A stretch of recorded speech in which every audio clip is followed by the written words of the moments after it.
இந்த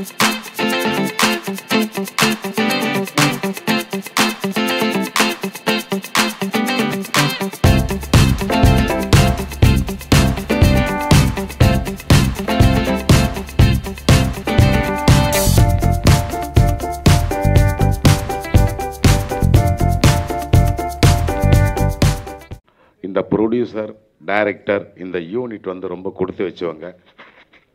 உண்மையிலேயே சினிமாவில் யார் யார் நல்ல மனசு உள்ளவங்களோ அவங்களெல்லாம் கூப்பிட்டு வாழ்த்த சொல்லியிருக்காங்க மேடையில் இருக்கவங்கள. உண்மையாக எல்லாரும் இங்கே வாழ்த்துறவங்க எல்லாம் உண்மையாக வாழ்த்துறவங்க தான்.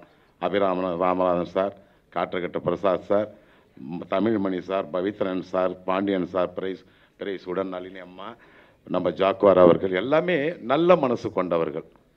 நானும் வந்து என் அன்பு சகோதரர் பிரைஸுடன் அவங்க சன்னு பார்க்கும்போது அவரை போல தான் இருக்கார். அமைதியாக அடக்கமாக பண்பாக இருக்கார். நிச்சயமாக முன்னுக்கு வந்துடுவார் அவர், அதில் டவுட்டே இல்லை. கவின் அவர்கள், கேஆர் கவின் வந்து நான் பாட்டு பார்த்தேன். முதல்ல ஒரு மியூசிக் டைரக்டருக்கு முதல்ல தெரிய வேண்டியது என்னென்னா, எந்த பாட்டை யார் பாடுனா நல்லா இருக்கும் அதுதான் முக்கியம். குத்துப்பாட்டை பாலமுரளி கிருஷ்ணா சார் பாடினா நல்லா இருக்குமா, இல்லை ஒரு கிளாசிக்கல் பாட்டை நான் பாடினா தான் நல்லா இருக்குமா? அதுபோல் யார் யார் எந்தெந்த பாட்டு பாடினா நல்லா இருக்குன்றதை புரிந்து வச்சு கவின் அவர்கள் அற்புதமாக பாட வச்சுருக்கீங்க. அதில் அந்த இஸ்தான்புல் பாட்டு மனோ வாய்ஸ் அவ்வளோ நல்லா இருக்குது. அப்படி அரேப் ஸ்டைலில் அப்படி அனுராதா ஸ்ரீராம் அவர்களும் அற்புதமாக மனோ அவர்களும் பாடியிருக்காங்க. அதே போல் சிம்மை, திப்பு எல்லாருமே நல்லா பாடியிருக்காங்க. நான் வந்து ரொம்ப வந்து தம்பி கவின் வந்து 2வது படம்னு சொல்கிறாரு. நம்ம தமிழ்மணி சார் அவர்கள், காற்றகட்ட பிரசாத் சார் அவர்கள் சொன்ன மாதிரி எனக்கு ஒரு 50வது படம் மாதிரி தெரிஞ்சது. உண்மையிலே சொல்கிறேன். நான் இதில் வந்து ஒரு பாட்டு, அது நீ என் பாதி, ஐ திங்க் ஸோ இல்லை, விஜய் ஜெயஸ்தாஸ் பாடுனது. அந்த பாட்டு த மெச்சூர்ட் கம்போசிஷன் சொல்லுவாங்க. அது யாராலும் புது ஆளுங்கள்லாம் பண்ணவே முடியாது. அந்த ஸ்டைல், அந்த கிட்டார் சோலோ, அந்த 12 ஸ்ட்ரிங் பர்ஃபெக்ட் கம்போசிங். இதில் வந்து நிச்சயமாக அற்புதமான சாங். அதை ஹேண்டில் பண்ண கார்ட் சிஸ்டம் அண்ட் டெக்னோ எல்லாம் வந்து கவின் அற்புதமாக அதில் பண்ணியிருக்கார். அவருக்கு நிச்சயம் இதில் வெற்றி நிச்சயம் தானே, இதில் டவுட்டே இல்லையே. அதே போல் வந்து நம்ம அபிராமி ராமசாமி சொன்ன மாதிரி இஸ்தான்புல் சாங், ஒரு பாட்டு ஹிட்டானா நமக்கே நல்லா தெரியும். நாங்கள்லாம் ஸ்டேஜில் லைட் மியூசிக் பண்ணும்பொழுது சீட்டு வரும், இந்த பாட்டை பாடுங்கன்னு சொல்லி. இந்த படத்தோட எல்லா பாட்டுக்கும் சீட்டு வரும் கச்சேரியில், அது தெரியும் எனக்கு. அது அப்படி ஒரு அற்புதமாக அது எல்லாரும் பேசின மாதிரி அந்த விக்ரம் போல் இருக்கிற நம்ம சஞ்சீவ் அவர்கள் ஹீரோயின் ரொம்ப நல்லா அற்புதமாக பண்ணியிருக்காங்க.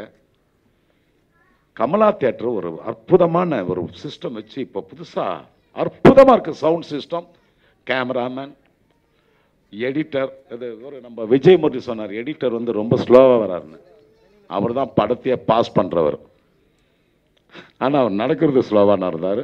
அப்படி ஒரு எடிட்டிங், கேமராமேன், ஆர்ட் டைரக்டர் எல்லாம் எனக்கு ரொம்ப பிடிச்சது. ஃபஸ்ட்டு சாங் படத்தில் அந்த கோரியோகிராஃப் ரொம்ப நல்லா இருந்தது. மூமெண்ட், முதல் பாட்டு அது என்ன சாங்னு தெரியல, அதிகாலை பாட்டில் ஒரு நார்மல் மூமெண்ட் இருக்கலாம், அது வித்தியாசமாக இருந்தது அந்த டான்ஸ் மூமெண்ட்லாம். அது மாதிரி எல்லாமே இந்த படம் மணிவண்ணன் அவர்கள், டைரக்டர் அவர்கள் எல்லாமே இஷ்டப்பட்டு கஷ்டப்பட்டு இருக்கிறார்கள். யாரும் கஷ்டமாக நினச்சி கஷ்டப்படல, இஷ்டம், லவ் பண்ணாங்க. அந்த ப்ரொஃபஷனலில் லவ் பண்ணியிருக்காங்க. நிச்சயமாக வெற்றி படம். இதெல்லாம் தொகுத்து வழங்கின நம்ம விஜய் முரளி அவர்களுக்கும் எல்லோருக்கும் மீண்டும் ஒரு முறை நன்றியை தெரிவித்துக் கொண்டு படக்குழுவினருக்கு வாழ்த்துக்களை தெரிவித்துக் கொண்டு விடைபெறுகிறேன். நன்றி, வணக்கம். அதோட சுந்தர தெலுங்கில் பாட்டு செத்துன்னு பாரதியார் பாட்டை கேட்டிருக்கேன். காற்றகட்ட பிரசாத் பேசுகிறத கேட்டேன். என்ன அழகாக இருக்குது. அப்போ தான் எனக்கு ஞாபகம் வருது, 1971 நான் வந்து ஆந்திராவில் ஒரு கம்பெனியில் வேலை பார்த்துக்கிட்டு இருக்கேன். சூலூர்பேட்டைன்னு ஒரு கிராமம். அப்போ மெட்ராஸ் வந்து ட்ரை ஏரியா, அது வெட்டி ஏரியா, அதனால் எல்லோரும் அங்கே வருவாங்க. எனக்கு புதுசாக கல்யாணம் ஆகிருந்துச்சு. நான் ஏன் இதை சொல்ல வரேன்னா, எங்களுடைய சினிமா தொழிலில் வந்து ஜாதி மத பேதம் கிடையாது. எல்லாரும் ஒன்றா தான் பழகும், மொழி பேதமே கிடையாது, எல்லாரும் ஒன்றா தான் பழகும். யார் தெலுங்கு, யார் தமிழ், யார் கன்னடம் எங்களுக்கே புரியாது, அவன் பாஷையை வச்சு தான் அங்கே கண்டுபிடிக்க முடியும். அந்த மாதிரி ஒரு தொழிலில் இருக்கேன் நான். ஆனால் நானும் தெலுங்கு பேசணும்னு ஆசைப்பட்ட நாள் அப்போ தெலுங்கு கற்றுக்கினேன். கல்யாணம் ஆன புதுசு என் மனைவி வந்து போய் காய்கறி வாங்கின்னு வர சொன்னான். காய்கறி வாங்க போனேன் மார்க்கெட்டுக்கு. அப்போ ரொம்ப பெரிய பொம்பளை ஒருத்தி உட்காந்தான், கருப்பாக இருந்த ஆள், சிவப்பாக ஒரு பொட்டு, லைட் ஆஃப் பண்ணிட்டு அவள் இருக்கிறதே தெரியாது. அவட்ட கத்திரிக்காய் வாங்கணும். அவள் 10 ரூபா சொன்னான். நான் 5 ரூபாய்க்கு கேட்கணும் தெலுங்கில். நான் கற்றுக்கின்னு போயிருந்தேன். ஒரு சின்ன தப்பு பண்ணிட்டேன். 5 ரூபாய்க்கு இஸ்தாவான்னு கேட்குறப்பல 5 ரூபாய்க்கு ஒஸ்தாவான்னு கேட்டுவிட்டேன். அவ திட்ட, கூட இருந்தவன்லாம் திட்ட, ஏன்டா திட்டுறாங்கன்னு எனக்கு புரியாமல் இருக்க, என்னமோ அடிக்க போகிறாங்கிறது மட்டும் தெரியுது. அங்கே ஓடின வந்தாங்க, அந்த தொழிலே வேண்டான்னு சினிமாவுக்கு வந்துட்டேன். ஏன்னா தெலுங்கில் அவர் பாட்டுக்கு பேசிட்டு பார், தமிழில் நான் பாட்டுக்கு பேசிட்டு பார், நான் பேசுகிற அவருக்கு புரியும், அவர் பேசுகிற எனக்கு புரியும், தப்பு தப்பாக இருந்தாலும் பரவாயில்லன்னு தலையாட்டிக்குவோம். இந்த படத்தை பொறுத்தவரை நான் பார்த்த அளவில் அந்த கடைசியில் அந்த இஸ்தான்புல்ங்கிற பாட்டு it's going to be super hit. எல்லா இடத்துலையும் அதை, அந்த பாடல் வந்து எல்லா டிஸ்கோலையும் போட போகிறாங்க, யங்ஸ்டருக்கு இடங்கள்லாம் அதை போட போகிறாங்க. மிக அருமையாக இருக்குது. இந்த ஹீரோவை பார்த்தா எனக்கு ஆரம்ப காலத்தில் விக்ரமை பார்த்த மாதிரி இருக்குது. ஆள் முகஜாடு எப்படி இருந்து நடந்து வரும்போது. இப்போ தற்சமயத்தில் எனக்கு ரொம்ப வேண்டியவர் பஞ்சு அண்ணன், அவருடைய பையன் சுப்பு மாதிரி இருக்கார் தூரத்துலேருந்து பார்த்தா. எனக்கு அப்படி தான் தெரிஞ்சுது. இந்த பாடல் காட்சிகள்லாம் பார்த்தா இசை ரொம்ப அருமையாக இருக்குது. மெய் மறந்து விட்டேன் என்ற அதற்கு ஏற்ப மெய் மறக்க வைத்து விட்டது. என் உடலை மறந்து, அதாவது இசைக்கு மயங்காதவனே கிடையாது, இந்த இசைக்கு மயங்காதவன் எவனுமே இருக்க முடியாதுங்கிற அளவுக்கு இருக்கு இந்த இசை. ஆனால் அதாவது அந்த காலம் நான் சின்ன பிள்ளையா இருக்கையில் 23 பாடல் 27 பாடல்னு அனௌன்ஸ் பண்ண, அட்வர்டைஸ் பண்ணுவாங்க.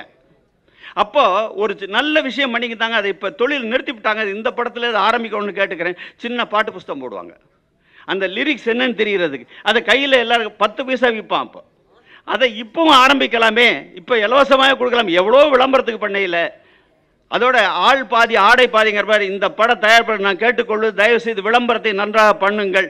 டெலிவிஷன் காஸ்ட்லியாக இருந்தால் பாதி டெலிவிஷன் பாதி யூடியூப் மூலம் வாங்க. அதைத்தான் எல்லாரும் பார்க்குறான். இப்போ மீண்டும் மீண்டும் சொல்லிக்கொண்டே இருங்கள், படம் நன்றாக ஓடும். நீங்கள் எல்லாம் நன்றாக ஓடினா தான், புது தயாரிப்பு நன்றாக ஓடினா தான் நாங்கள் இருக்க முடியும். சுயநலமும் இருக்குது. அதனால் விஜய் முரளி சார் சொன்ன மாதிரி பெரிய படங்களுக்கு போனால் பெரிய தலைகள் எவ்வளோ இருப்பார்கள். பாதி பேர் வாழ்த்துவான், பாதி பேர் திட்டுவான். இங்கே வந்திருக்கவங்க எல்லாரும் வாழ்த்தோணுன்னே வந்திருக்காங்க. ஏன்னா இந்த தொழிலை நம்புறவங்க அத்தனை பேர் வந்திருக்காங்க. அதுவும் எப்படி பிறைசூடன்னு பேர். அப்பா என் அப்பன் ஈசனுடைய பெயர், அவருக்கு தகப்பன் சாமியா ஒரு பிள்ளை. என்ன ஒரு காம்பினேஷனு. அந்த ட்ரெய்லரை பார்த்தாலே டைரக்டர் டச் ரொம்ப நல்லா இருக்குது. அதனால் இந்த படம் ஓடுறதுக்கு வேண்டிய சகல அம்சங்கள் இருக்குது. எல்லாத்துக்கும் மேலே ஈசன் அருள் வேண்டும், உங்கள் அருள் வேண்டும். உங்கள் அருளை நீங்கள் கொடுங்கள், ஈசன் அருள் தானாக தருவார் என்று கேட்டுக்கொண்டு வேண்டி விடைபெறுகிறேன். நன்றி, வணக்கம். மேடையில் அமர்ந்திருக்கும் பெரியவர்களுக்கும், பத்திரிகை நண்பர்களுக்கும், தொலைக்காட்சி நண்பர்களுக்கும், இந்த விழாவினை அழகாக தொகுத்து வழங்கி கொண்டிருக்கும் எனது அன்பு சகோதரன் திரு விஜயமுரளி அவர்களுக்கும், இந்த அழகான விழாவினை காண வந்த உங்கள் அனைவருக்கும் எனது வணக்கம். ரொம்ப சந்தோஷமாக இருக்குது. இந்த தமிழ் டைட்டிலில் முதல்ல பார்த்ததுக்கப்புறமா மெய் மறந்தேன். எப்படி இவ்வளோ ப்ரொடியூசர்ஸ் வந்து இந்த அழகான டைட்டிலில் மறந்து போயிருந்தீங்கன்னு தெரியல. ஏன்னா அவ்வளோ அழகான ஒரு டைட்டில். நிச்சயமாக இந்த டைட்டில் மாதிரியே இந்த படமும் நம்மளை எல்லாரையுமே மெய் மறக்க வச்சு படம் பார்க்க சொல்லும். ஸோ இந்த தயாரிப்பாளர் திரு மணிவண்ணன் அவர்களுக்கும், முத்துக்குமார் அவர்களுக்கும், அதாவது அப்பனுக்கே பாடம் சொல்லி தந்த சுப்பையான்னு சொல்லுவாங்க, அந்த மாதிரி இன்னைக்கு பையனோட இசையில் அப்பா எழுதியிருக்காரு. ரொம்ப சந்தோஷமாக இருக்குது. ஒரு பாட்டும் பார்த்தீங்கன்னா ரொம்ப நல்லாயிருக்கு. எல்லாமே டிஃப்ரெண்ட்டாக இருக்குது. ஒரு அரேபியன் சாங்கு, ஒரு சோலோ சாங், அந்த மாதிரி எல்லா சாங்குமே ரொம்ப நல்லாயிருக்கு. இந்த படம் வெற்றியடைய வாழ்த்துக்கள். நன்றி, வணக்கம். தேவா சார் வந்து நான் வைகாசி பிறந்தாச்சு ஃபஸ்ட்டு படம் நான் அவர் கூட ஒர்க் பண்ணேன். அன்னையிலேருந்து இன்னைக்கு வரைக்கும் அதே குழந்தை மாதிரி தான் இருக்கார். யாரையும் அவர் அதிர்ந்து பேசி நான் பார்த்ததே இல்லை. அவர் கூட நிறையா படம் பண்ணியிருக்கேன். தம்பி அப்படிங்கிற ஒரு நல்ல வார்த்தை தவிர வேறு எந்த வார்த்தை வர அந்த மாதிரி ஒரு நல்ல மனிதர். அவர்கிட்ட ஆசீர்வாதம் வாங்கியிருக்காங்க இந்த கவின். நிச்சயமாக அந்த கவின் மிகப்பெரிய மியூசிக் டைரக்டரா. எப்படி தேவா சார் வைகாசி பிறந்தாச்சிலேருந்து நம்பர் 1 வந்தாரோ அதே மாதிரி கவின் மிகப்பெரிய மியூசிக் டைரக்டரா. தமிழ் மட்டும் இல்லாமல் அகில இந்தியாவிலும் நம்பர் 1 வருவார், வரணும் அப்படிங்கிறது இந்த நேரத்தில் நான் எடுத்துக்கிறேன். அதே மாதிரி காட்டக்கா பிரசாத், எனக்கு கூட தமிழ் அவர்களுக்கு சரியாக வராது, அவ்வளோ அழகாக தமிழ் பேசினார். இல்லை, அவர் சொன்னதெல்லாம் நல்லா இனிப்பாக இருந்துச்சு, ஒவ்வொரு வார்த்தையும் இனிப்பாக இருக்கும் இல்லையா, அந்த இனிப்பாக இருந்துச்சு. அவருக்கு என் நன்றிகளை தெரிஞ்சுக்கிறேன். அது மாதிரி எங்கள் அண்ணி நளினி மேடம், நளினி அண்ணி, அவங்க வந்து பொதுவாகவே நான் வந்து அவங்கள மகாலட்சுமின்னு தான் சொல்லுவேன். அந்த மாதிரி ஒரு நல்ல மனம் உள்ளவங்க. அவங்க என் படத்தில் நடித்தாங்க. நடிக்கும்போது அண்ணி என்ன நீ சம்பளம் அப்படின்னு கேட்டேன். ஏன் அப்படின்னாங்க. இல்லை, நீ இப்போ தெரிஞ்சுக்கணும்னே, சம்பளம் கேட்டால் நான் வரமாட்டேன் அப்படின்னாங்க. இல்லை, நீ எனக்கு தெரியாது நீ அப்படின்னேன். நீங்கள் சம்பளம் கேட்டால் நான் வரமாட்டேன், ஷூட்டிங் எப்போ சொல்லுங்கள். நாங்கள் நாளைக்கு அப்படின்னா வரேன்னே. அவங்க வேறு ஒரு ஷூட்டிங் கேன்சல் பண்ணி வந்தாங்க. ஆனால் எனக்கு அன்னைக்கு கேன்சல் ஆகிடுச்சு. அப்புறம் அண்ணி என்ன பண்ணலான்னே, சொல்லுங்கள் எப்போ வேணாலும். அதே மாதிரி ஒரு நாளைக்கு முன்னாடி சொன்னால் வந்து நடித்து கொடுத்தாங்க. நான் ஒரு செக்கு ஒன்று கையில் கொடுத்தேன், தூக்கி என் பையில் வச்சாங்க. சரி, டிரைவர்ஸ்லாம் வந்திருக்காங்க, பெட்ரோல் போடணும்ல அண்ணினேன். அதெல்லாம் வேண்டாம், நான் உங்களுக்காக பண்ணித்தர படம் அப்படின்னு சொன்னாங்க. அந்த நல்ல உள்ளத்துக்கு இந்த இடத்துல எனது வாழ்த்துக்களை தெரிவிச்சுக்கிறேன். நீங்கள் நல்லா இருப்பீங்க, நீ எப்போதும் நீங்கள் சந்தோஷமாக இருப்பீங்க. அதே மாதிரி ஹீரோயினி வந்து இந்த படத்தில் பார்க்கும்போது, முன்னாடி வந்து சிம்ரான் தான் இடுப்பை நல்லா ஆட்டுவாங்கன்னு எல்லாம் சொல்லுவாங்க. ஹீரோயினி நல்லா இடுப்பை ஆட்டினாங்க, நல்லாவே டான்ஸ் ஆடினாங்க, நல்லாவே இருக்காங்க. அவங்க நல்லா, நிச்சயமாக அவங்க நல்லா வருவாங்க அப்படிங்கிற நம்பிக்கை எனக்கு இருக்குது. கவின் சார் வந்து நம்ம பிறை ஸ்டூடெண்ட் சாரை வந்து சொல்லணுன்னா, எனக்கு ஒரு 25 வருஷமாக ரொம்ப நல்ல வேண்டியவர். எந்த ஃபங்க்ஷனில் பார்த்தாலும் நல்லது மட்டுமே அவர் சொல்லுவார். எல்லாரையும் நல்லா இருக்கணும்னு சொல்கிற ஒரு நல்ல இதயம் படைத்தவர் பிறை ஸ்டூடெண்ட் சார் அவர்கள். அவங்க பையன் நிச்சயமாக உங்கள் பேரெல்லாம் தாண்டி ஒரு மிகப்பெரிய இடத்தை பெறுவார். அந்த நிகழ்ச்சிக்கு நானும் தலைமையாக இருப்பேன், நீங்களும் வருவீங்க, நிச்சயமாக அது நடக்கும் அப்படிங்கிறத நான் அந்த இடத்துல சொல்லிக்கிறேன். உங்கள் தயாரிப்பாளர் நல்லா இருக்கணும்னா, இந்த மெய் மருந்தேன் படம் கூட திருட்டு சீடி எடுத்து கடையில் விற்றா அந்த கடையை அடித்து உடைங்க, அப்போ தான் திருட்டு சீடி விற்க மாட்டான் கடைக்காரன். ஏன்னா இன்றைக்கி பார்த்தீங்கன்னாக்கா கர்நாடகாவில் திருட்டு சீடி கிடையாது, கேரளாவில் திருட்டு சீடி கிடையாது, தமிழ்நாட்டில் மட்டும்தான் திருட்டு சீடியில் படம் பார்க்குறாங்க. அந்த திருட்டு சீடி ஒவ்வொரு ஹீரோவும் தன்னோட ரசிகர் மன்றத்தில் சொல்லி திருட்டு சீடி விற்காமல் தடை செய்யுங்க அப்படின்னு சொன்னாலே போதும். தமிழ்நாடு கவர்மெண்ட் வந்து மிக அதிகமான ஒரு முறையில் அதை தடை செஞ்சுக்கிட்டு இருக்காங்க. நிறைய பேர் அரெஸ்ட் பண்ணுறாங்க. இருந்தாலும் திருடனாக பார்த்து திருந்தாவிட்டால் திருட்டு குறையாதுன்னு சொல்லுவாங்க. அதே மாதிரி திருடனை நம்ம தான் அடக்கணும். நம்ம வீட்டில் ஒரு செயினை திருடிட்டு போனால் நம்ம விட மாட்டோம், நிச்சயமாக பிடிப்போம். பக்கத்தில் இருக்கவங்க கூட ஓடி வந்து பிடிப்பான். இன்னைக்கு கூட பேப்பரில் படித்தேன், ஒரு அம்மா செயினை எடுத்துகிட்டு போகும்போது பக்கத்தில் இருக்கவங்களாம் ஓடி போய் பிடிச்சிருக்கான். ஏன்னா திருடக்கூடாது அப்படிங்கிறதுக்கு தான். அதே மாதிரி திருட்டு சீடி யார் பார்த்தாலும் சரி, இல்லை யார் விற்றாலும் சரி, பொதுமக்களாகிய நீங்கள் திரைப்படத்துறையை வாழ வைக்கணும் அப்படின்னு நினச்சிங்கன்னா நிச்சயமாக நீங்கள் அந்த திருட்டு சீடியை பிடிச்சி போலீஸ் ஸ்டேஷனில் ஒப்படைப்பீங்கன்னு நினைக்கிறேன். கைத்தட்டாத பார்த்தா நீங்கள் வந்து அதே படம் பார்க்கணும் போல தோணுது.